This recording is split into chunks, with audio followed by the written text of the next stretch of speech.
In the bustling hallway of a high school, the sound of laughter and lockers slamming echoed, until a sharp, commanding voice sliced through the air. "Stop right there." The laughter ceased. Students turned their heads, curious yet cautious.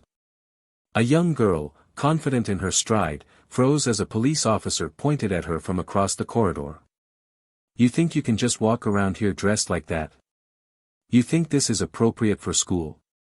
His voice carried an edge that made even the bystanders uneasy. The girl stood her ground, her voice steady but laced with disbelief. "I don't know what you're talking about. I'm not doing anything wrong." The officer stepped closer, towering over her. "Don't talk back to me, young lady. You're setting a bad example. And I've had enough of this attitude." The crowd began to gather. Whispers spread quickly. "What's going on? Why is he targeting her?" She glanced around, her confidence beginning to waver. "I'm not setting any example," she said, her voice softer now but no less firm. "I'm just being me." The officer smirked, pulling out a pair of scissors from his belt. "Not anymore. Let's fix this attitude right here, right now." Gasps rippled through the crowd. Someone muttered, "He can't be serious." But he was. He grabbed her arm roughly and pushed her toward a chair that was conveniently placed outside the principal's office. "Sit down." "What are you doing?" she demanded, struggling to free herself. "You can't touch me like this." The officer didn't listen. He snapped his fingers at the school principal, who stood nearby, hesitant and silent. "Back me up here. You've been complaining about her disruption all week." The principal looked away, shame flickering in his eyes, but he didn't object. The girl's voice cracked, her panic and anger spilling out. "This is wrong. I haven't done anything to deserve this." The officer grabbed a fistful of her hair. The metallic snip of scissors filled the air as strands of her identity, her pride, fell to the floor. Her classmates stood frozen, horrified yet silent, their phones now pointed in her direction, capturing every cruel second. "Now everyone will see what happens when you don't follow the rules," the officer declared, his voice cold and triumphant. Tears burned her cheeks, not from pain, but from the humiliation coursing through her veins. She scanned the crowd, searching for a face, for anyone who might help. Instead, she found only shock, fear, and a few muffled sobs. One voice finally broke the silence. "This isn't right." It was faint, almost lost in the tension. But no one dared to step forward. The officer threw the scissors onto the table and stepped back, satisfied. "There. Maybe now you'll think twice before you disrespect authority." The girl sat motionless, her shaved head exposed, her dignity scattered like the hair at her feet. But just as the officer began to walk away, the heavy sound of rushed footsteps approached. The room's energy shifted instantly, the tension becoming almost suffocating. "What is going on here?" a voice thundered, low and commanding, yet vibrating with fury. The officer turned, but his smirk faltered when he saw the man approaching. The crowd parted instinctively, making way for the figure who exuded power and authority. The girl's tear-filled eyes widened in recognition. Relief flooded her expression, though it was tinged with apprehension. The man stopped in his tracks, his eyes locking onto the officer and then drifting to the girl. His gaze darkened when he saw the scissors and the remnants of her hair on the floor. For a moment, there was silence, heavy, electric silence. And then, with a voice that could shake mountains, he spoke. "You," he said, pointing a finger at the officer, his tone icier than a winter storm. "Explain yourself. Right. Now." The officer stammered, trying to regain his footing. "She was being disruptive. I was enforcing discipline," the man interrupted, stepping closer, his voice rising. "Discipline is one thing. Humiliation is another. You have no authority to do what you just did." "None." The officer swallowed hard, but he wasn't ready to back down. She needed to be taught a lesson. It's about respect, the man's voice cut through the room like a blade. Respect? You think this is how you teach respect? By stripping a child of her dignity in front of her peers? The girl's classmates began to murmur. The atmosphere was thick with the weight of injustice finally being named. The officer tried to regain control. I was doing my job. The man's fury was contained, but barely. Your job, he said, leaning in, is to protect and serve. Not to destroy and humiliate. And let me tell you, this isn't over. The girl looked up at the man, her fear giving way to a glimmer of hope. The officer, however, paled under the weight of the man's words. The crowd sensed that the balance of power had shifted, but how far? How much would this man go to ensure justice was served? The tension hung heavy in the air, begging the question, what happens next when someone like him refuses to let this injustice stand? Stay with us, because this is only the beginning of a story that will leave you questioning everything about power, prejudice, and what it takes to fight for what's right. Before we dive into today's story, we at Plow of Twist want to take a moment to share something important. This channel stands firmly against any form of racism, discrimination, or prejudice. We believe in justice, equality, and the power of stories to bring awareness to important issues. To all our Black viewers and allies, we see you, we support you, and we stand with you. Now, get ready for an emotional and powerful narrative filled with twists and lessons that will leave you thinking long after it's over.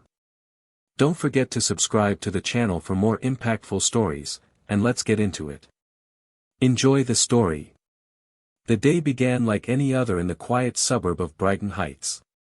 Nestled on the outskirts of Chicago, the neighborhood was a patchwork of small brick houses, manicured lawns, and a diverse community trying to make ends meet.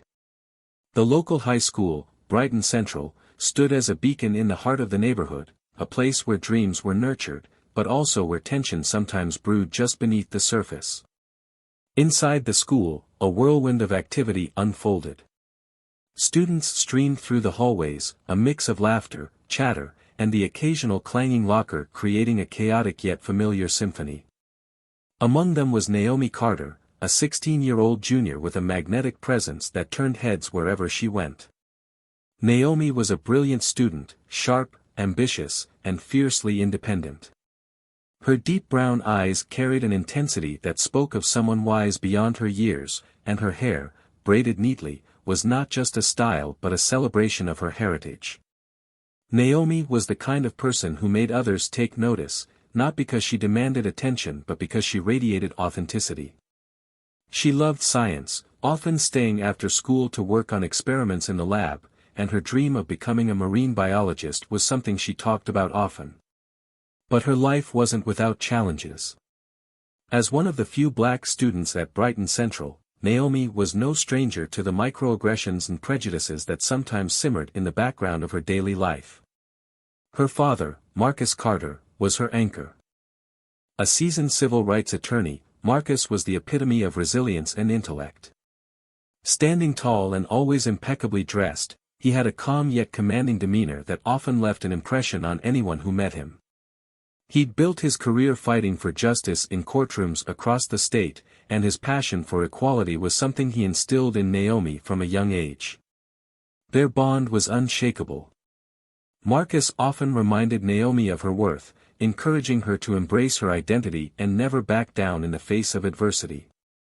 They shared late-night talks at the dinner table, where Marcus would recount stories of cases he'd fought, weaving life lessons into every anecdote. Naomi, in turn, would update him on her school projects or discuss the latest book she was reading. It was a relationship built on mutual respect and unwavering love. But even with her father's guidance, Naomi couldn't escape the weight of the world outside their home. At school, she often felt the sting of being different. Teachers who underestimated her capabilities. Classmates who made subtle, cutting remarks about her hair or the way she spoke. And then there were people like Officer Daniel Grayson, the school's assigned resource officer. Grayson had been stationed at Brighton Central for over 3 years. A former beat cop, he carried himself with an air of authority that bordered on intimidation. Grayson wasn't outwardly cruel, but his bias was evident to anyone paying attention.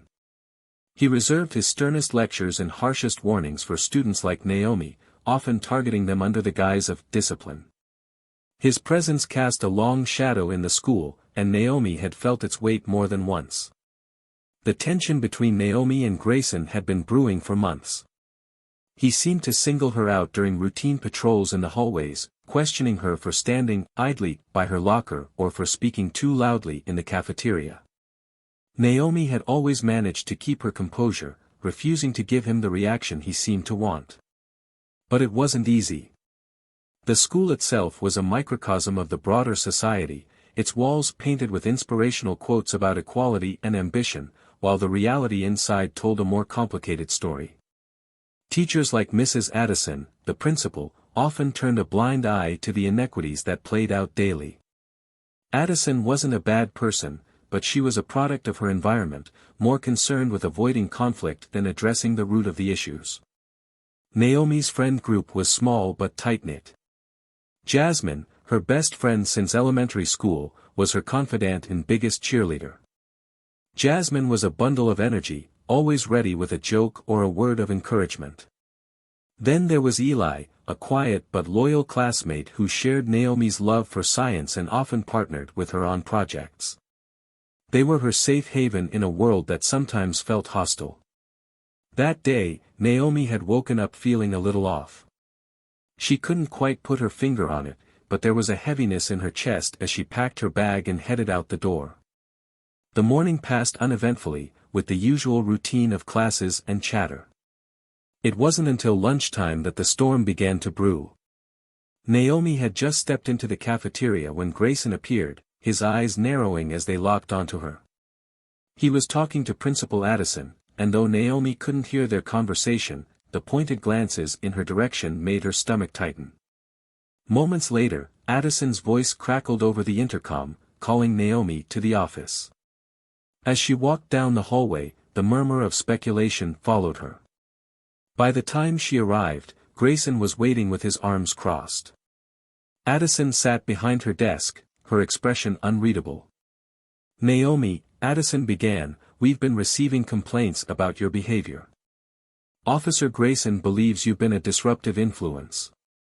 Naomi blinked, stunned. "Disruptive?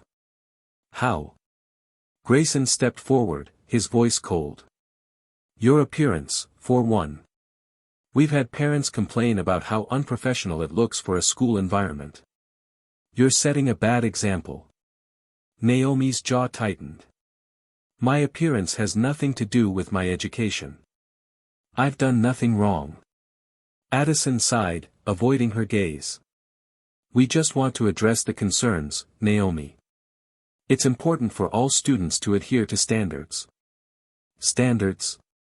Naomi's voice rose, incredulous. "What standards? I follow the dress code. I've never broken a rule." Grayson's smirk deepened. "That attitude right there, that's the problem." The room felt stifling, the air thick with unspoken tension. Naomi stood her ground, her heart pounding in her chest. She didn't know it yet, but this moment was the beginning of a nightmare she couldn't have imagined. A nightmare that would shatter the fragile balance of power in the school and ripple far beyond its walls. What happened next would not only test Naomi's strength but also the resolve of everyone around her. And as the pieces began to fall into place, one question loomed over it all: when justice finally arrives, will it be enough to undo the damage done? The hallway outside the principal's office was a buzz of whispers and stolen glances. Students passing by slowed their steps, straining to catch any sign of what was happening inside. It was unusual for a student to be called in so publicly, let alone someone like Naomi, who wasn't known for causing trouble. The tension in the air seemed to hang like a storm cloud. Inside, Naomi sat stiffly in the chair across from Principal Addison's desk. Officer Grayson stood by the window, arms crossed, his cold gaze fixed on her like a predator sizing up its prey. Addison shuffled some papers nervously, her hands shaking ever so slightly. The room felt smaller than it was, its walls pressing in on Naomi with every passing second. "This situation is bigger than you think," Grayson said finally, breaking the heavy silence. His voice was firm, calculated, like someone trying to maintain control.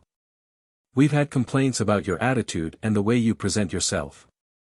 Naomi kept her gaze locked on Addison. "Complaints from who?" she asked, her voice steady despite the anger bubbling beneath. "No one's ever said anything to me. If there's a problem, why am I hearing about it now?" Addison avoided her eyes, looking instead at the papers on her desk. It's not just about today, Naomi. This has been building for some time." "That's not true," Naomi shot back, her voice rising slightly. "I've done nothing but follow the rules. I show up, I do my work, and I stay out of trouble. So why am I here?" Grayson pushed himself off the wall and took a step closer, the smirk returning to his face. "Because rules aren't just about what you do. They're about how you carry yourself, how you represent this school.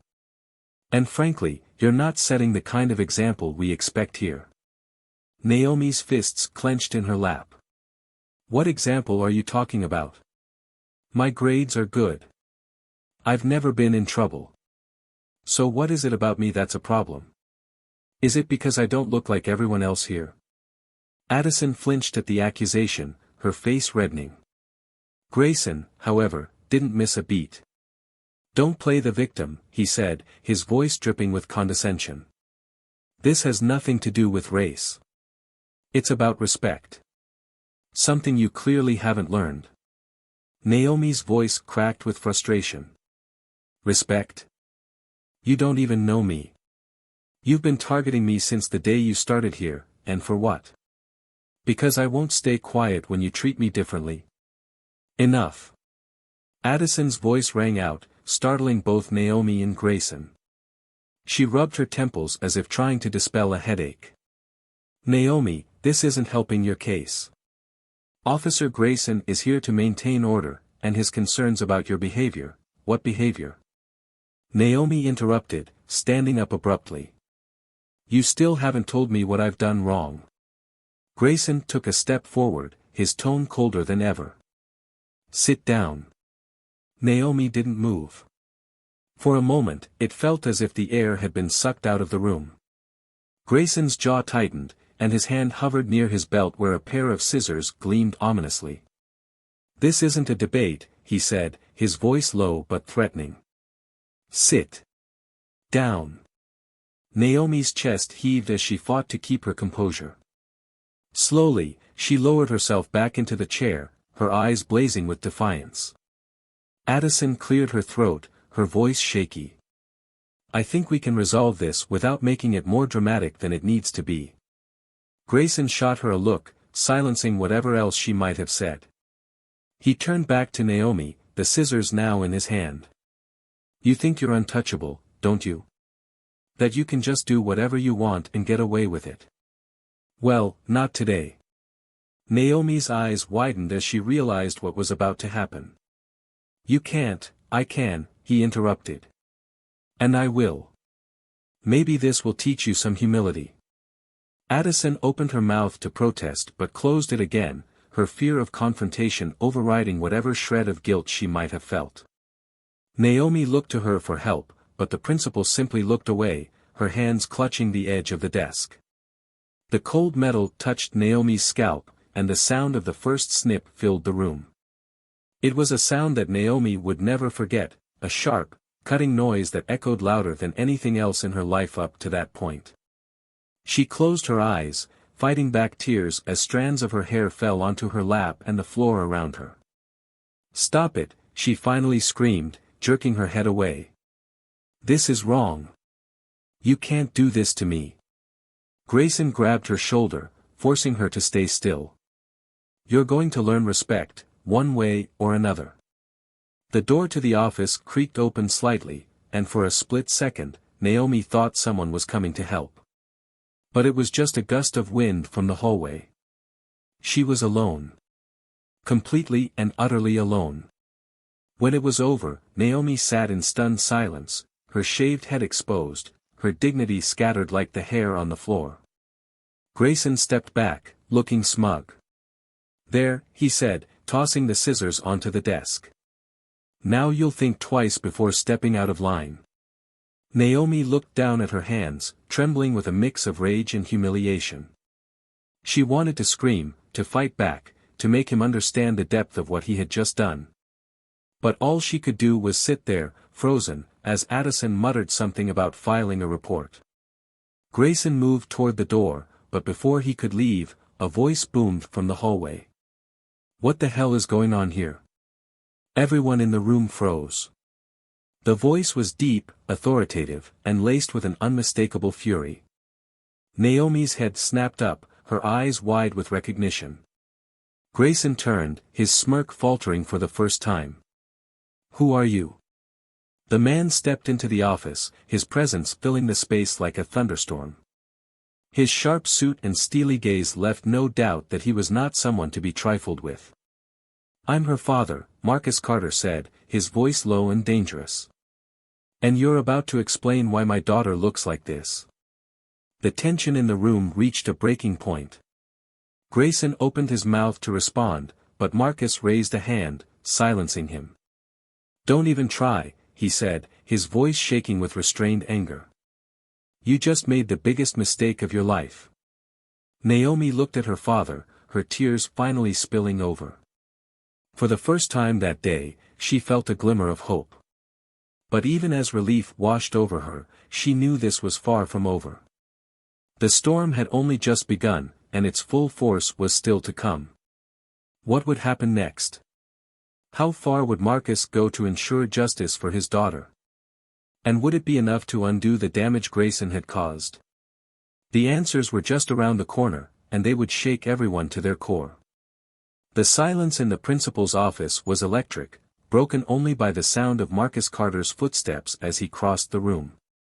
Each step was deliberate, heavy, a reminder that every second of inaction on the part of Principal Addison and Officer Grayson was being scrutinized. He stood still for a moment, his eyes scanning the scene, his daughter sitting in the chair, her head freshly shaven, strands of her hair scattered on the floor. Her hands trembled in her lap, though she quickly tried to hide it when she saw him. Marcus's jaw tightened, the muscles in his face barely containing the storm within him. He crouched in front of Naomi, his voice low but steady.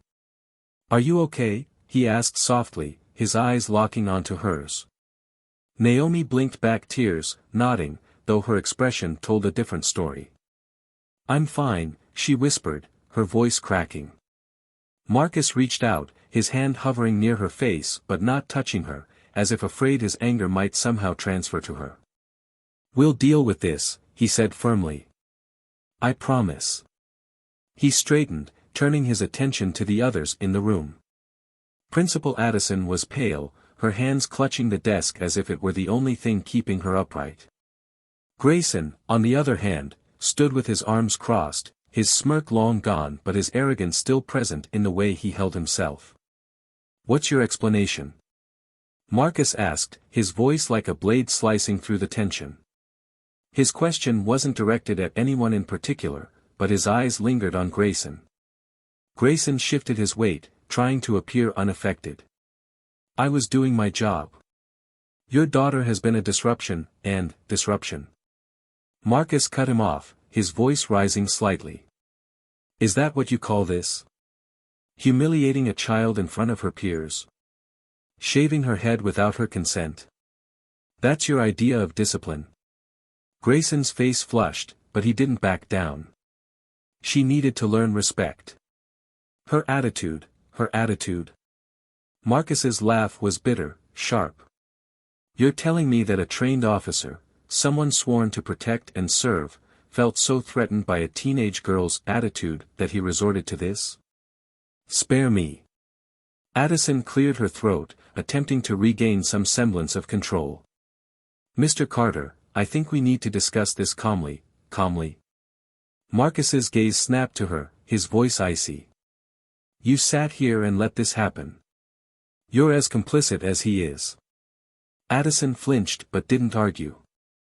Instead, she fumbled with a pen on her desk, avoiding eye contact.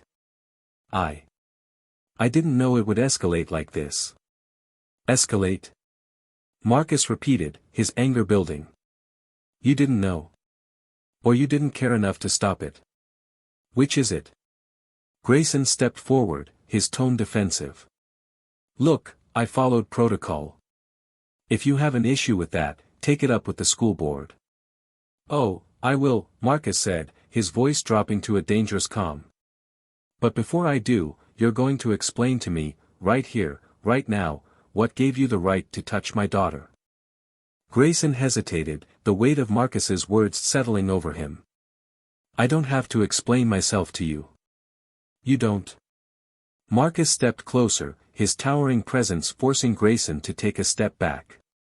Because from where I'm standing, you have a lot to explain. And you'd better start now. The tension was suffocating, the air thick with the unspoken consequences of every word exchanged. Naomi watched silently, her eyes darting between her father and Grayson. She'd never seen Marcus like this, so controlled, yet so undeniably furious. It was both terrifying and comforting. Grayson's bravado faltered, but he wasn't ready to back down entirely. Your daughter has been causing issues for months. I was addressing a pattern of behavior. Marcus raised an eyebrow. A pattern? Tell me, Officer Grayson, what exactly is this pattern? And while you're at it, explain how shaving her head addresses it. Grayson opened his mouth to respond but closed it again, his silence speaking volumes. That's what I thought, Marcus said, his voice cutting through the room like steel. This wasn't about discipline. This was about power. You wanted to humiliate her because you could. Because you thought no one would hold you accountable. Addison finally spoke, her voice barely above a whisper. Mr. Carter, we can resolve this. Perhaps if we file a formal complaint. No, Marcus interrupted. A formal complaint isn't enough. My daughter deserves more than a piece of paper in a file. She deserves justice. He turned to Naomi, his expression softening for a moment. Do you want to go home? Naomi shook her head. No. I want to stay. Marcus nodded, his pride in her quiet resilience shining through. He faced Grayson and Addison again, his tone resolute. Here's what's going to happen. First, you're going to apologize to my daughter, right here, in front of everyone. Then, you're going to step down from your position, Officer Grayson. And if you think for 1 second that I'm bluffing, you're welcome to test me. Grayson's jaw tightened. You can't force me to do anything. Marcus smirked, though there was no humor in it. I'm a civil rights attorney. You think I can't? By the time I'm done, you won't just lose your job. You'll lose your badge, your reputation, and any shred of credibility you have left. So go ahead, refuse. I dare you. The room fell into an uneasy silence, the weight of Marcus's words pressing down on everyone. Grayson looked to Addison for support, but she was already shaking her head. I think you should listen to him, Addison said quietly. This has gone too far. Grayson stared at her, his anger boiling just beneath the surface. But he knew he was cornered. With a reluctant sigh, he turned to Naomi, his voice clipped and insincere. I'm sorry. Naomi's eyes narrowed, her voice steady but firm. You're not sorry. You're just scared. Grayson didn't respond, his expression darkening. Marcus stepped between them, his voice final. Get out. Grayson hesitated but eventually turned and walked out of the office, slamming the door behind him. The sound echoed through the room, leaving behind a silence that felt almost deafening. Marcus exhaled slowly, his shoulders relaxing for the first time since he'd entered. He looked at Addison. This isn't over. I'll be in touch. Addison nodded, her face pale. I understand. Marcus turned to Naomi, extending a hand. Let's go. Naomi hesitated for a moment before taking his hand.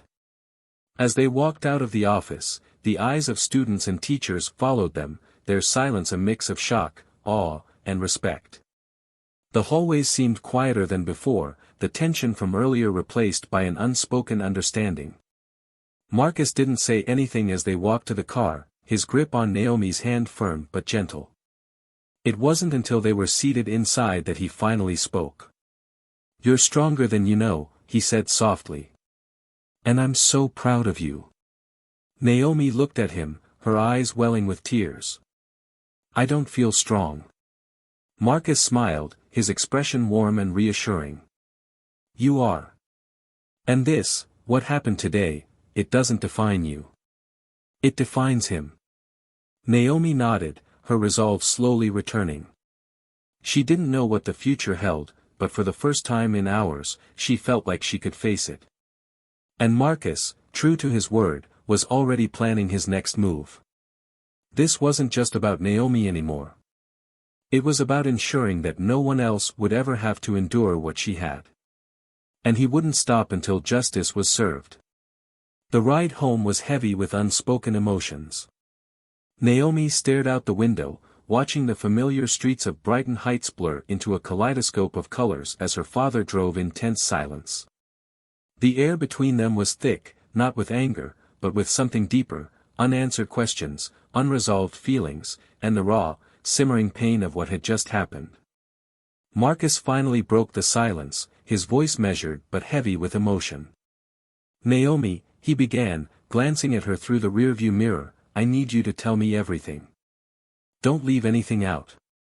Naomi hesitated, her fingers fidgeting with the hem of her sweater. "You already saw what happened," she said softly, her voice tinged with exhaustion.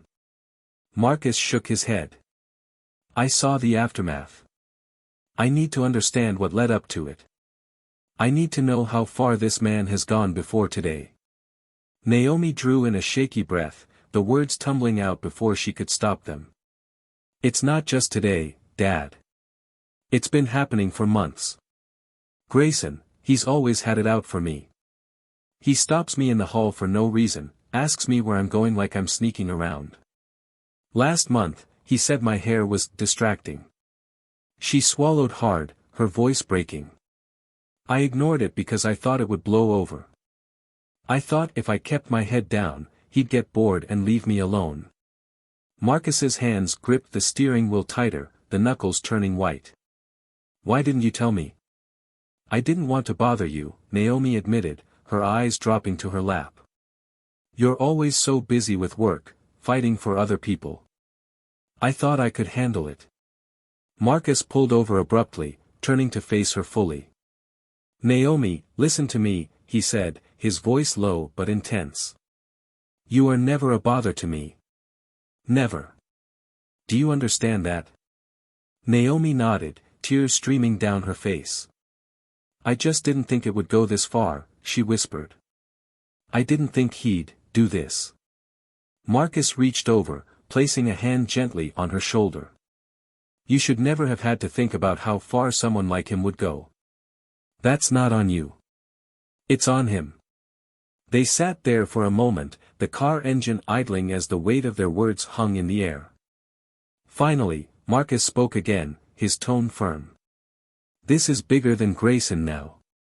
What he did to you wasn't just wrong, it was criminal. And I'm going to make sure he pays for it." Naomi's eyes met his, a spark of hope flickering amidst the pain. "How?" Marcus smiled faintly, though it didn't reach his eyes. "That's what I do, remember. I fight for people who've been wronged. And this time, I'm fighting for you." The next morning, Marcus was already on the phone before the sun rose. His contacts list was long, and his reputation as one of the most tenacious civil rights attorneys in the state preceded him. By the time Naomi woke up, groggy and still emotionally drained, her father had already secured meetings with several key players. "Naomi," he said as she entered the kitchen, "we're going to the station first. I've filed a formal complaint against Grayson, and they're expecting us." Naomi hesitated, her stomach knotting. "Do I have to go? I don't want to see him again." Marcus placed a reassuring hand on her shoulder. You won't have to speak to him. But your statement is critical. They need to hear it from you. She nodded reluctantly, the thought of facing the institution that had employed someone like Grayson filling her with dread. Still, she trusted her father. If anyone could ensure she was heard, it was him. At the police station, the atmosphere was tense. Officers moved with purpose, some casting curious glances as Marcus and Naomi entered. They were directed to a small conference room where an internal affairs officer greeted them. "Mr. Carter," the officer began, extending a hand. "I've reviewed the preliminary report. Let me assure you, this matter is being taken seriously." "Good," Marcus replied, his tone clipped. "Because what happened to my daughter is not just a violation of protocol, it's a violation of her rights." Naomi sat quietly as her father and the officer discussed the logistics of the investigation. When it was her turn to speak, she recounted the events with precision, her voice trembling but steady. Every word felt like a weight being lifted, yet the burden of reliving the humiliation lingered. When they finished, the officer nodded solemnly. "Thank you, Naomi. Your courage in coming forward is commendable. Rest assured, we'll investigate thoroughly." As they left the station, Marcus's phone buzzed. He glanced at the screen, his expression hardening. "It's a reporter," he said, answering the call. The conversation was brief, but by the time Marcus hung up, his resolve had deepened. "The media is already picking up on this," he told Naomi. "That's good. People need to know what happened." The following days were a whirlwind. News outlets covered the story extensively, with headlines like "Officer Accused of Humiliating High School Student Sparks Outrage" dominating the airwaves. Social media exploded with posts and hashtags demanding justice for Naomi. The pressure mounted on the school board and the police department to take swift action. Naomi watched the coverage from the safety of her living room, a mix of emotions swirling within her. The support was overwhelming, but so was the attention. Strangers debated her experience as if it were a hypothetical case study, while others praised her bravery. "Are you okay?" Marcus asked one evening, sitting beside her on the couch. "I don't know," Naomi admitted. "It's just, a lot. I didn't ask for any of this." Marcus nodded, his expression thoughtful. "You didn't. But sometimes, the fight finds us. And when it does, we have to decide how we're going to face it." Naomi leaned against him, drawing comfort from his presence. "I'm glad I'm not facing it alone." "You never will," Marcus promised. A week later, a hearing was held at the school board. The room was packed, parents, students, community members, and reporters filled every available seat. Grayson sat at one end of the table, his lawyer by his side, his expression one of forced composure. Naomi and Marcus sat at the opposite end, flanked by their own legal team. The hearing was tense, every word carrying weight. Testimonies were given, evidence presented. The video recorded by a student on the day of the incident played on a large screen, the room falling into a stunned silence as Grayson's actions were laid bare.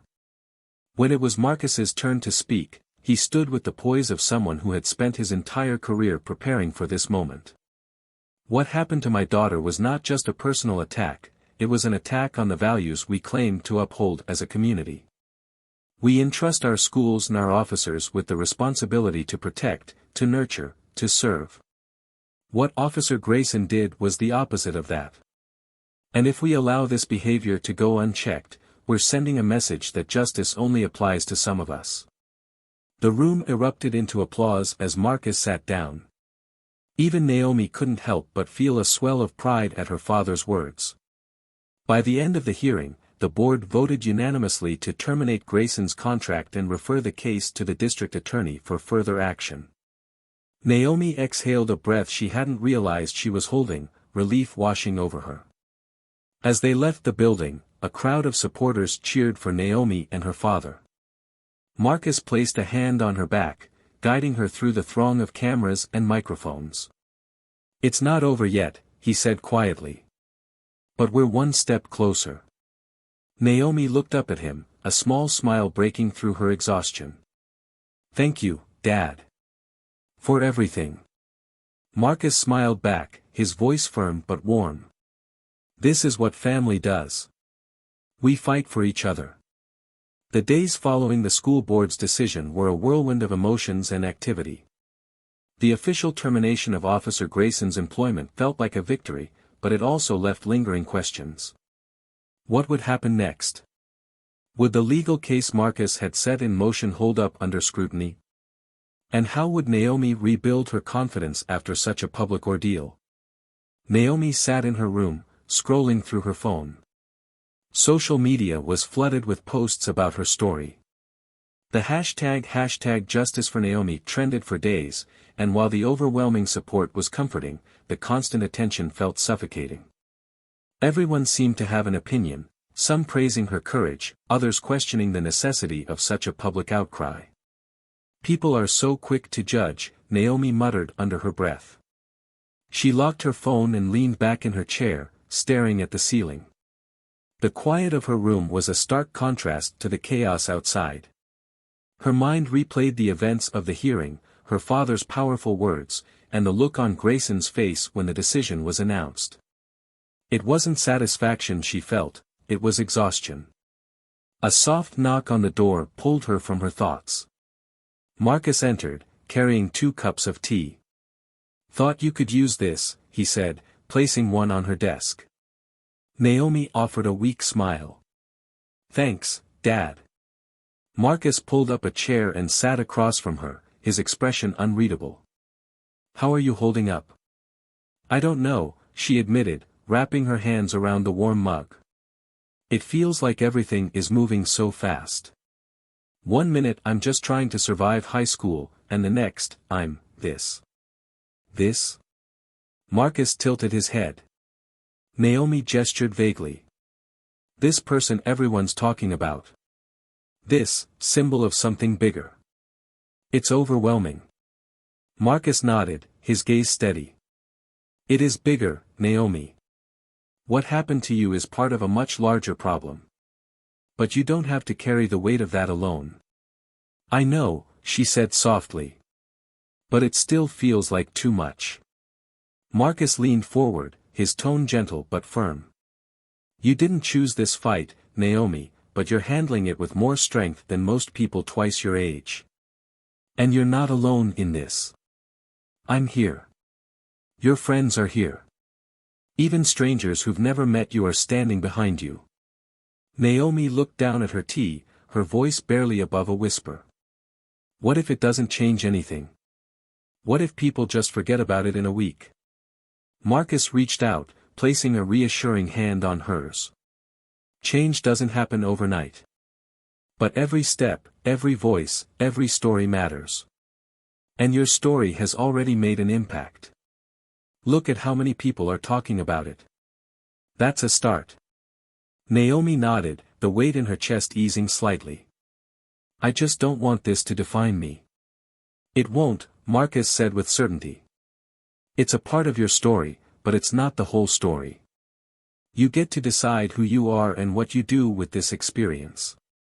The conversation stayed with Naomi long after Marcus left the room. She stared out the window, watching the neighborhood come alive as the evening settled in. For the first time in days, she felt a flicker of clarity. Her father was right. She couldn't change what had happened, but she could control how she moved forward. Meanwhile, Grayson's world was unraveling. The news of his dismissal spread quickly, and with it came a flood of public backlash. His name and face were plastered across news outlets and social media, his actions condemned by nearly everyone who saw the footage. In his small apartment on the other side of town, Grayson sat in the dim light of his living room, a half-empty bottle of whiskey on the table in front of him.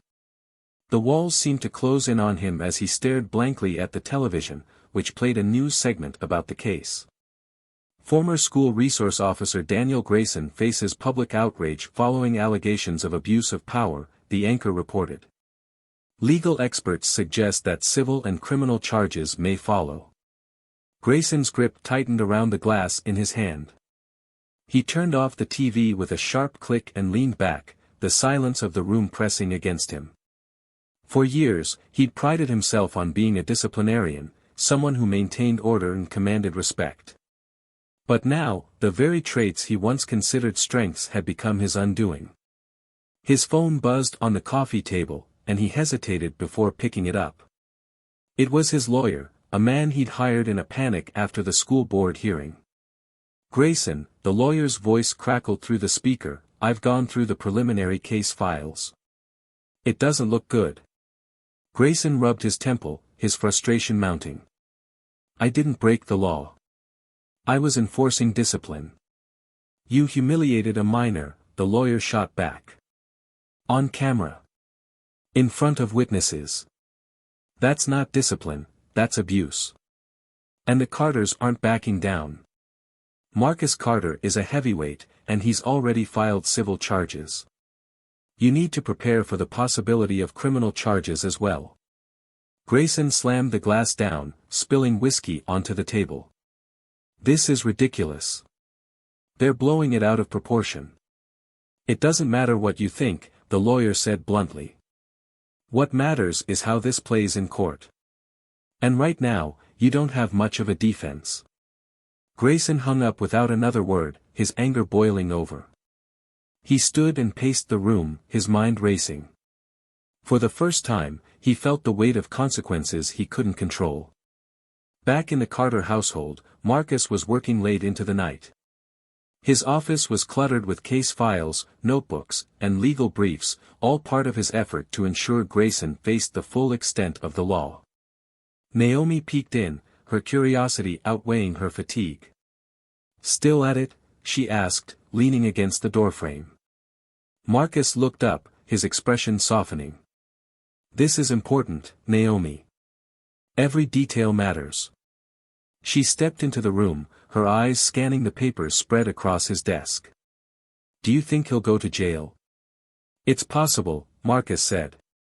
"But even if he doesn't, this will follow him for the rest of his life. He won't be able to work in law enforcement again. And the civil case will make sure he's held accountable in other ways." Naomi nodded, a mix of satisfaction and unease settling over her. "It's just weird. Knowing someone's life is falling apart because of what they did to me." Marcus leaned back in his chair, his gaze thoughtful. "Justice isn't about revenge, Naomi. It's about accountability. Grayson made choices, and now he has to face the consequences. That's not on you, it's on him." Naomi sat down across from him, her fingers tracing the edge of a notebook on the desk. "Do you think he feels bad about what he did?" Marcus's expression darkened slightly. "I don't know. But whether he does or doesn't, it doesn't change what he did. And it doesn't change what we're going to do about it." The room fell into a comfortable silence as they sat together, the unspoken understanding between them stronger than words.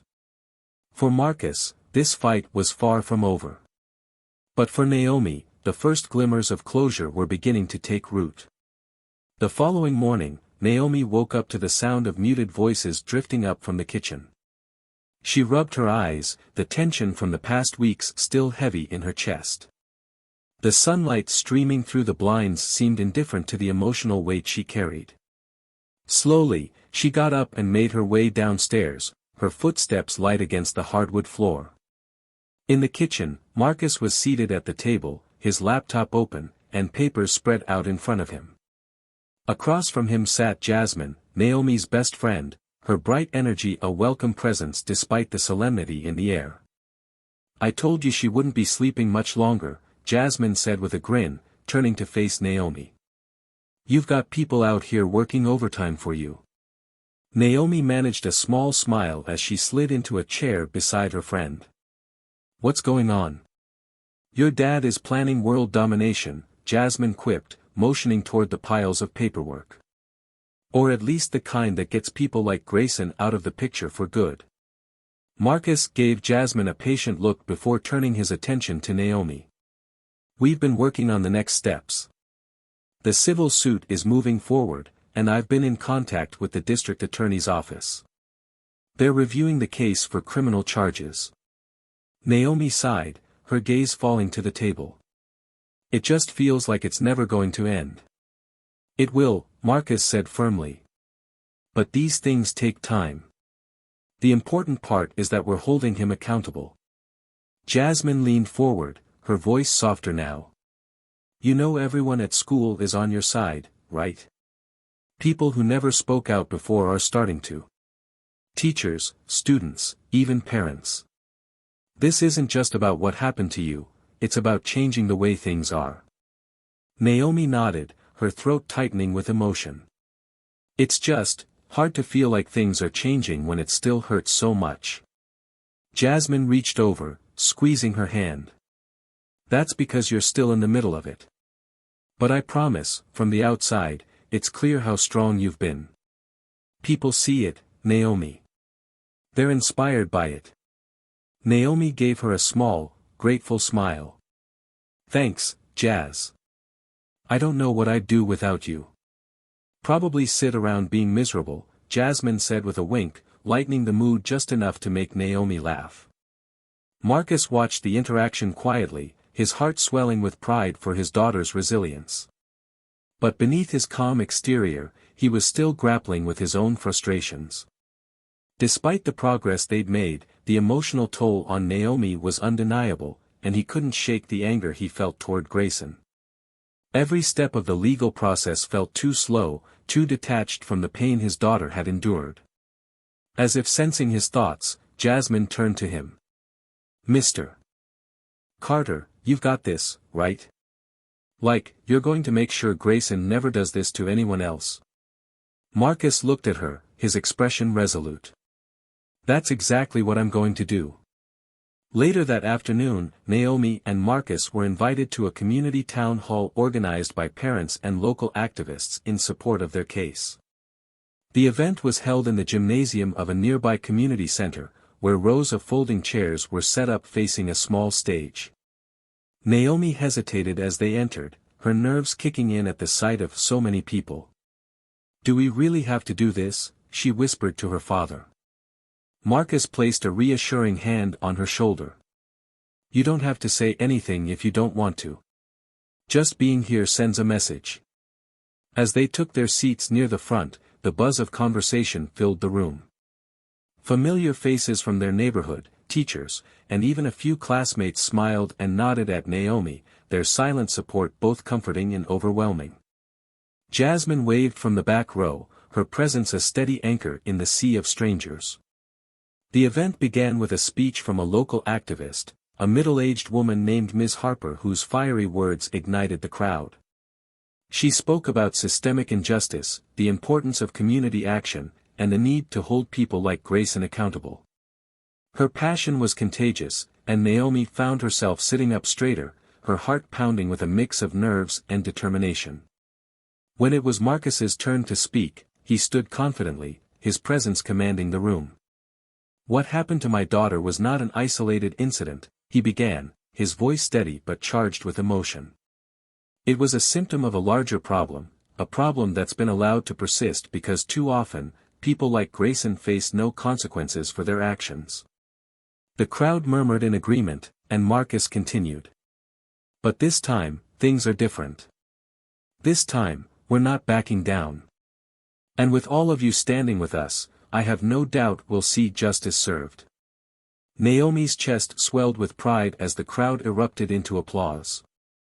For the first time, she felt the weight of the community behind her, their voices amplifying her own in a way that made her feel less alone. After the speeches, attendees approached Naomi and Marcus, offering words of encouragement and support. One woman, a teacher from another school, pulled Naomi aside. I just wanted to say thank you, she said, her voice trembling slightly. My daughter goes to a different high school, but she's faced similar things. What you're doing, it gives me hope that she won't have to go through this anymore. Naomi blinked back tears, nodding. Thank you. That means a lot. By the time they left the event, Naomi felt a renewed sense of purpose. The road ahead was still daunting, but knowing she wasn't walking it alone made all the difference. Meanwhile, Grayson's situation continued to deteriorate. News of the community's support for Naomi had reached him, and the pressure was mounting. His lawyer had called earlier in the day with more bad news. The district attorney's office was likely to press charges. "Do you understand what this means?" his lawyer had asked, his tone sharp. "You're looking at the possibility of jail time, Daniel. This isn't something we can just sweep under the rug." Grayson had paced his apartment, his mind racing. Jail time. The thought was unbearable. He'd spent years enforcing the law, and now he was on the brink of becoming just another statistic. His anger boiled over, directed at everyone but himself. "They're making me the villain," he muttered under his breath, slamming his fist against the wall. "This isn't fair." But deep down, a small voice nagged at him, a faint whisper of guilt that he couldn't completely silence. He pushed it away, refusing to acknowledge the part of him that knew he'd crossed a line. The Carter household, however, was finally beginning to feel a semblance of normalcy.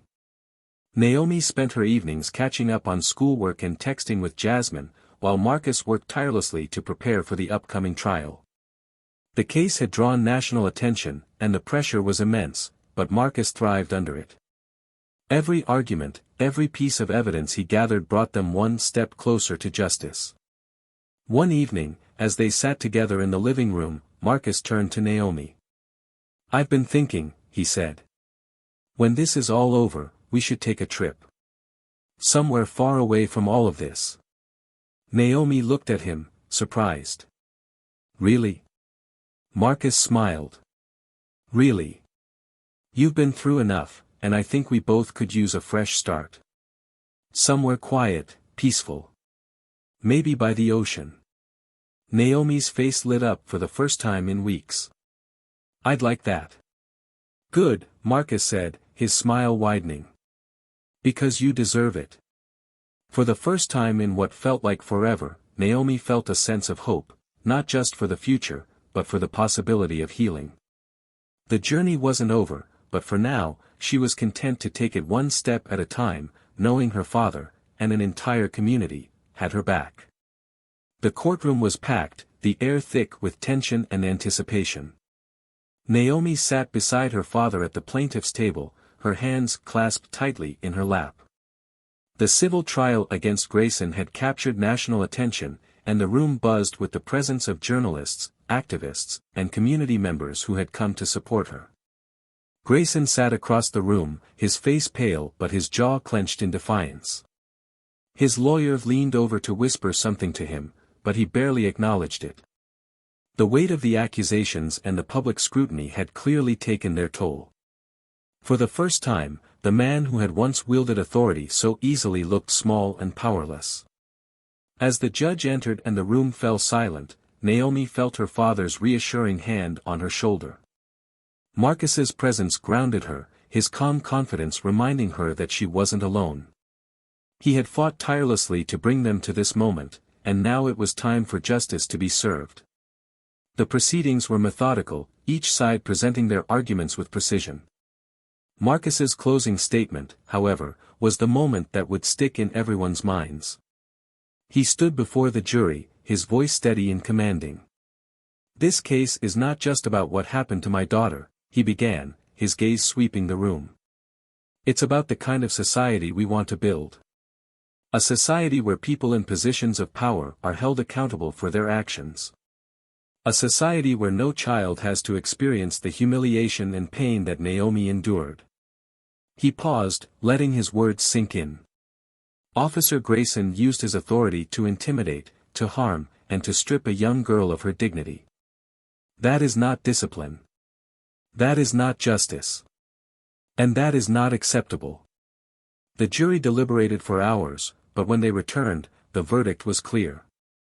Grayson was found guilty of abuse of power and intentional infliction of emotional distress. The court awarded Naomi significant damages, a financial acknowledgement of the pain and suffering she had endured. Naomi exhaled a breath she hadn't realized she was holding, tears streaming down her face. Marcus pulled her into a tight embrace, whispering, "We did it." The judge's ruling didn't just mark a legal victory, it sent a powerful message. Grayson's actions had consequences, and his name would forever be associated with his misconduct. His career in law enforcement was over, and the case became a landmark example of accountability. But the resolution didn't end there. In the weeks following the trial, Naomi began to rebuild her life. The school implemented new policies to address systemic biases, including mandatory training for staff and stricter oversight of disciplinary actions. Principal Addison resigned quietly, her inaction during the incident drawing criticism from the community. Naomi, once hesitant about her newfound role as a symbol of change, embraced it gradually. She started speaking at local events, sharing her story to inspire others to stand up against injustice. Her voice, once silenced in the principal's office, now carried weight and purpose. One evening, after a particularly emotional panel discussion, Naomi and Marcus sat on their porch, watching the sun dip below the horizon. Naomi turned to her father, her expression thoughtful. "Do you think it's really over?" she asked. Marcus smiled, his gaze soft. "Not over, Naomi. Just the beginning. Change doesn't happen in one big moment, it happens in the small ones that follow. You've already started something bigger than you realize." Naomi nodded, a sense of peace settling over her. "I just hope it makes a difference." "It already has," Marcus said. "And it will keep making a difference. Because of you." As for Grayson, his life was irrevocably changed. Stripped of his badge and reputation, he retreated from public life. The legal fallout left him financially and emotionally drained, and his attempts to find work outside of law enforcement were met with closed doors. For the first time, he was forced to confront the reality of his actions, not as a man in power, but as a man without it. In his quiet moments, Grayson found himself haunted by Naomi's face, the strength in her voice as she testified against him. He began to realize that the authority he had wielded so recklessly had not made him strong, it had made him blind. Whether he would ever truly change remained uncertain, but the consequences of his choices would follow him for the rest of his life. Naomi's life continued to evolve. The damages awarded from the trial allowed her to invest in her future, funding her college education and her dreams of becoming a marine biologist. But it wasn't the money that mattered most, it was the sense of closure and the knowledge that her fight had made a difference. On the one-year anniversary of the incident, Naomi and Marcus attended a community event celebrating the progress that had been made. The gymnasium was filled with faces she recognized and others she didn't, all there to honor her courage and the change it had sparked. As Naomi took the stage to speak, her voice no longer wavered. She shared her story not with bitterness, but with hope, urging others to stand together against injustice. The applause that followed was deafening, a testament to the power of her journey. Afterward, Marcus joined her on stage, his arm around her shoulders. "You've come a long way," he said, pride evident in his voice. "So have we," Naomi replied, smiling up at him. "Together." Reflecting on Naomi's story, it's clear that justice isn't just about punishment, it's about creating a better path forward. It's about courage, resilience, and the willingness to stand up for what's right, even when it's difficult. Naomi's journey reminds us that real change starts with one voice, one story, and the unwavering belief that things can get better. What about you? Have you ever faced a situation where standing up for yourself or others felt like an impossible choice? How did it shape you? Let us know your thoughts in the comments below, your voice matters. Thank you for being part of this journey with us. If Naomi's story inspired you, don't forget to subscribe to Tales of Twist for more stories that challenge, inspire, and remind us of the power of resilience. Until next time, take care and keep believing in the power of change.